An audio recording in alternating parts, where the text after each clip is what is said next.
जीव विज्ञान की आज की कक्षा में आपका स्वागत है। आज की कक्षा का जो हमारा टॉपिक है वो है replication of DNA means DNA अणु का द्विगुणन।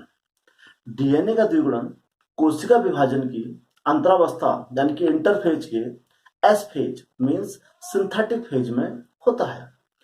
डीएनए का द्विगुणन सेमी कंजर्वेटिव और सेमी डिसकंटिन्यूअस प्रकार का होता है। सेमी कंजर्वेटिव मीन्स अर्ध संरक्षी। इससे हमारा तात्पर्य यह है कि डीएनए के एक अणु से जब डीएनए के दो अणुओं का निर्माण होता है तो बने हुए दो अणुओं में से प्रत्येक अणु में एक पेरेंटल स्ट्रैंड होता है और एक डॉटर स्ट्रैंड होता है। सेमी डिसकंटिन्यूअस से हमारा तात्पर्य है कि जब डीएनए के एक अणु से दो अणुओं का निर्माण हो रहा होता है तो एक स्ट्रैंड में डीएनए का संश्लेषण कॉन्टिन्यूअस यानी कि सतत प्रकार से होता है, जबकि दूसरे स्ट्रैंड में डीएनए का संश्लेषण डिसकंटिन्यूअस अर्थात असतत प्रकार से होता है। इस प्रक्रिया में डीएनए के स्ट्रैंड में जो डीएनए का संश्लेषण होता है वो कई छोटे छोटे टुकड़ों में होता है। इन टुकड़ों को ओकाजाकी टुकड़े भी कहते हैं। अब हम डीएनए के द्विगुणन को समझते हैं। डीएनए का द्विगुणन निम्नलिखित चरणों में होता है। सबसे पहला चरण है इसमें इनिशिएशन पॉइंट मींस संभारण बिंदु। इनिशिएशन पॉइंट से हमारा तात्पर्य है डीएनए का अणु जिस स्थान से खुलना प्रारंभ होता है उस स्थान को इनिशिएशन साइट कहते हैं, और जिस स्थान से डीएनए का अणु खुलना प्रारंभ होता है वहां पर बैलून से स्ट्रक्चर बन के आता है जिसको बेवल कहा जाता है। जितनी भी प्रोकैरियोटिक कोशिका होती हैं उनमें डीएनए के अणु में एक ही बेवल होता है अर्थात एक ही स्थान से डीएनए का अणु खुलता है, पर जितने भी यूकैरियोटिक कोशिकाएं होती हैं उनमें कई जगहों से डीएनए का अणु खुलना प्रारंभ होता है। अतः डीएनए के अणु में बहुत सारे बबल हमको दिखने को मिलते हैं, बेवल दिखने को मिलते हैं, अर्थात डीएनए के अणु कई खंडों में बेवल नजर आते हैं। इन प्रत्येक खंड को हम रेप्लिकॉन कहते हैं।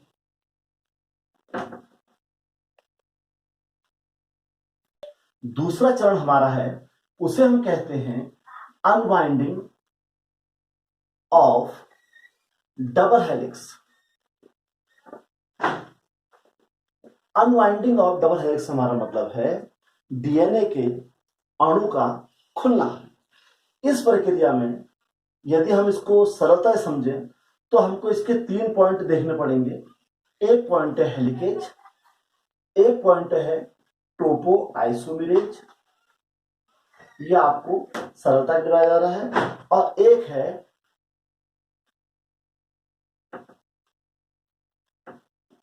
Stabilising protein.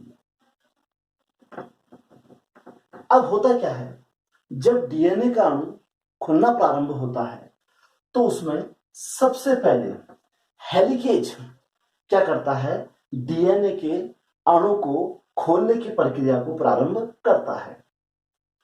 टोपो आइसोमेरेज एंजाइम क्या करता है, यह एंजाइम जब डीएनए का अणु खुल रहा होता है तो उसके स्ट्रैंडों को बीच से कट करने का काम करता है। हेलिकेज खोलने का काम करता है, ये उसके स्ट्रैंडों को कट करने का काम करता है। और हेलिक्स डी स्टेबलाइजिंग प्रोटीन क्या करता है, जो स्ट्रैंड खुल चुके हैं उनको खोल ही रखता है अर्थात दोबारा से उनको बाइंड होने से रोकता है। तो जब डीएनए का अणु क्रमशः खुलता जाता है तो डीएनए के अणु में एक प्रकार का वाई प्रकार का स्ट्रक्चर बनता है जिसे हम रेप्लिकॉन फॉर्म यानी कि रेप्लिकॉन कांटा कहते हैं। इस प्रकार वह वाई के स्ट्रक्चर में दिखना शुरू हो जाता है। अब हम इसके तीसरे चरण में चलते हैं। तीसरे चरण को हम कहते हैं फॉस्फोरिलेशन। फॉस्फोरिलेशन एक प्रक्रिया है। इस प्रक्रिया में क्या होता है कि न्यूक्लियोप्लाज्म में जितने भी न्यूक्लियोसाइड होते हैं, न्यूक्लियोसाइड से हमारा तात्पर्य है nitrogen base plus deoxyribose sugar, जितने भी न्यूक्लियोसाइड होते हैं वह फॉस्फोरिलेज यानी कि एक्टिव मोड में आ जाते हैं।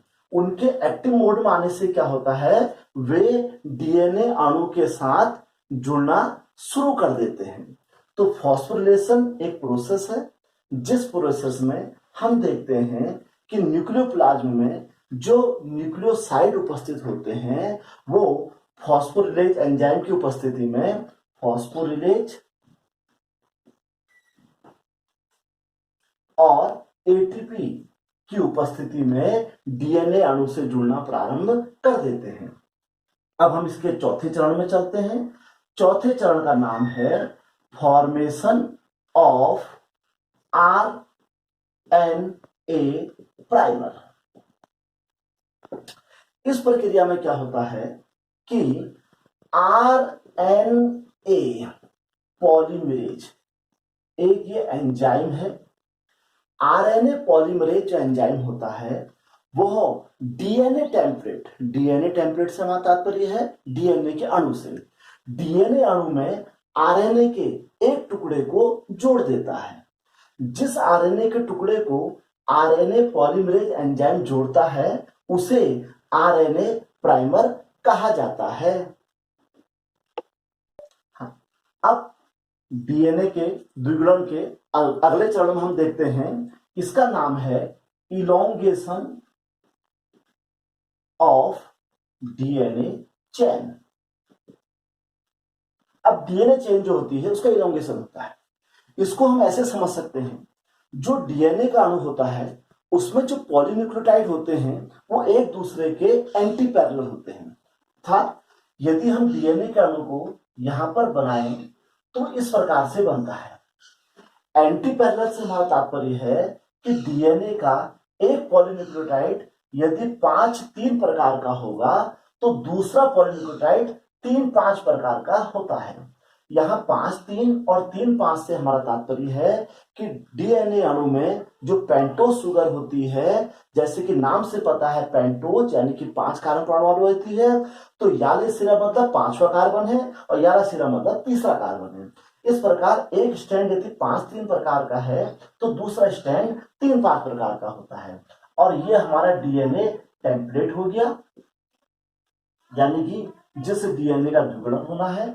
तो जो 5-3 प्रकार का स्टैंड होता है उसमें जो डीएनए का द्विगुणन होता है वह कॉन्टिन्यूअस प्रकार का होता है, यानी कि सतत प्रकार से होता है। वहीं जो 3-5 वाला स्टैंड है इसमें जो डीएनए का द्विगुणन होता है वह कई टुकड़ों में होता है। इन टुकड़ों को ये ओकाजाकी टुकड़े कहा जाता है।